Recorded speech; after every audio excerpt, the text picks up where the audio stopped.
ക്യാമറയും പിടിച്ച് മരണം പെയ്യുന്ന തെരുവ് വീതികളിലൂടെ നടക്കുമ്പോൾ ഫാത്തിമ ഹസൂന എന്ന ജ്വലിക്കുന്ന ഫലസ്തീനിയനെ ചെറുപ്പത്തിൽ അറിയാമായിരുന്നു മരണം ഏത് നിമിഷവും തന്റെ വാതിൽപ്പടിയിൽ ഉണ്ടാവുമെന്ന്. തന്റെ അടുത്ത ചുവട് മരണം തീനാളമായി പൊട്ടിച്ചിതറുന്ന അകലത്തിലേക്കാണെന്ന്. എന്നാലും അതൊന്നും അവളെ ഭയപ്പെടുത്തിയിരുന്നില്ല. കൺമുന്നിൽ കത്തിയമരുന്ന, തകരുന്ന, വീഴുന്ന 1000 ജീവനുകൾ അവളെ കൂടുതൽ കരുത്താക്കുകയേ ചെയ്തുള്ളൂ. തീർത്തും നിസ്സഹായരായ സാധാരണക്കാരായ മനുഷ്യർക്ക് മേല് ബോംബുകൾ വർഷിച്ച് പിഞ്ചുമക്കളുടെ മയ്യത്തുകൾക്ക് മേലെ സംഹാര താണ്ഡവമാടുന്ന ഇസ്രയേലിന്റെ കൊടും ക്രൂരതകളിലേക്ക് തന്റെ ക്യാമറ കണ്ണുകൾ തുറന്നു വെച്ച് ആ 25-കാരി നടന്നു. ലോകം ഇന്നോളം കാണാത്ത ക്രൂരതയുടെ ചിത്രം ലോകത്തിന് മുന്നിൽ തുറന്നു കാട്ടാൻ. ഞാൻ മരിക്കുകയാണെങ്കിൽ അത് ലോകം ഉദ്ഘോഷിക്കുന്ന മരണമാവണം. വെറുമൊരു ബ്രേക്കിംഗ് ന്യൂസ് ആവാൻ ഞാൻ ആഗ്രഹിക്കുന്നില്ല. ഒരു കൂട്ടത്തിലുള്ള വെറുമൊരു അക്കമാവാനും ഞാൻ ഇഷ്ടപ്പെടുന്നില്ല. ലോകമറിയുന്ന ഒരു മരണമായിരിക്കണം അത്. കാലാതീതമായി നിലനിൽക്കുന്ന ഒറ്റപ്പെടുത്തലും ആഘാതവുമാകണം അത്.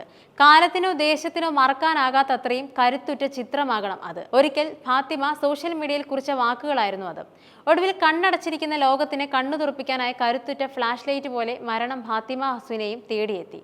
അവരാഗ്രഹിച്ചതുപോലെ പോരാട്ടത്തിന്റെ തേച്ചുളയിൽ അടയാളപ്പെടുത്തുന്ന മരണത്തെയാണ് കഴിഞ്ഞ 18 മാസക്കാലമായി ഇസ്രയേലിന്റെ തീപ്പൊരികൾക്കിടയിലൂടെ നടന്ന് നീങ്ങുമ്പോൾ അവൾ ആഗ്രഹിച്ചത്. വിവാഹത്തിന് ഏതാനും ദിവസങ്ങൾക്ക് മുമ്പാണ് അവർ കൊല്ലപ്പെടുന്നത്.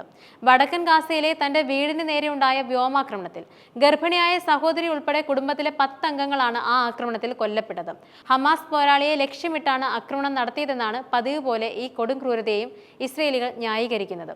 ഫോട്ടോഗ്രാഫി ഒരു തൊഴിൽ മാത്രമായിരുന്നില്ല ഈ ഫലസ്തീനി പെൺകുട്ടിക്ക്. തന്റെ നാടിനെ ലോകമറിയാതെ പോകുന്ന കൺകണ്ട ക്രൂരതയെ ഇസ്രയേൽ എന്ന നരഭോജിയെ ലോകത്തിന് മുന്നിൽ കാണിച്ചു കൊടുക്കാനുള്ള ആയുധം കൂടിയായിരുന്നു. ഇസ്രയേലി തകർത്തെറിഞ്ഞ ജീവിതങ്ങൾക്കിടയിലൂടെ തന്റെ ക്യാമറയും കയ്യിലേന്തി ഈ 25-കാരി നടന്നു. രാവെന്നോ പകലെന്നോ ഇല്ലാതെ മരണം പെയ്യുന്ന ആകാശത്തിന് കീഴെ പൊട്ടിത്തെറിക്കുന്ന കൽച്ചീളുകൾ താണ്ടി തകർന്ന വീടുകൾ, ദുഃഖിതരായ കുടുംബങ്ങൾ, അവശിഷ്ടങ്ങൾക്കിടയിലും കുഞ്ഞു കണ്ണുകളിൽ വിരിയുന്ന പ്രതീക്ഷ തിളക്കം എല്ലാം അവരുടെ ചിത്രങ്ങളിലൂടെ ലോകം കണ്ടു. അക്ഷരാർത്ഥത്തിൽ ഗാസ എന്ന കുഞ്ഞു നാടിന്റെ മരണത്തണുപ്പിലേക്ക്, അവരുടെ ദുരിതങ്ങളിലേക്ക്, നോവുകളിലേക്ക് തുറന്നിട്ട ജാലകമായിരുന്നു അവരുടെ ചിത്രങ്ങൾ. ഹസൂനയും ഇറാനിയൻ സംവിധായക സെബിദെ ഫാർസിയും തമ്മിലുള്ള വീഡിയോ സംഭാഷണങ്ങളിലൂടെ ഗാസയുടെ ദുരിതങ്ങളുടെയും ഫലസ്തീനികളുടെ ദൈനംദിന ജീവിതത്തിന്റെയും കഥ പറയുന്ന put your soul on your hand and walk എന്ന ഡോക്യുമെന്ററി ചിത്രീകരണം പൂർത്തിയാക്കിയിരുന്നു. ഫാർസിയാണ് ഇത് നിർമ്മിച്ചത്. കാനിന് സമാന്തരമായി നടക്കുന്ന ഫ്രഞ്ച് സ്വതന്ത്ര ചലച്ചിത്രമേളയിൽ ഹസൂനയുടെ ജീവിതം ആസ്പദമാക്കിയുള്ള ഡോക്യുമെന്ററി പ്രദർശിപ്പിക്കുമെന്നും സംവിധായക പ്രഖ്യാപിച്ചിരുന്നു. അവർ കൊല്ലപ്പെടുന്നതിന് 24 മണിക്കൂർ മുമ്പായിരുന്നു ഈ പ്രഖ്യാപനമുണ്ടായത്. ഹസൂന കൊല്ലപ്പെട്ടതിനെതിരെ ആഗോളതലത്തിൽ വ്യാപക പ്രതിഷേധമാണ് ഉയരുന്നത്. പ്രതിഷേധവുമായി വിവിധ മാധ്യമ പ്രവർത്തകരുടെ സംഘടനകളും ആഗോള മനുഷ്യാവകാശ സംഘടനകളും രംഗത്തെത്തിയിരുന്നു.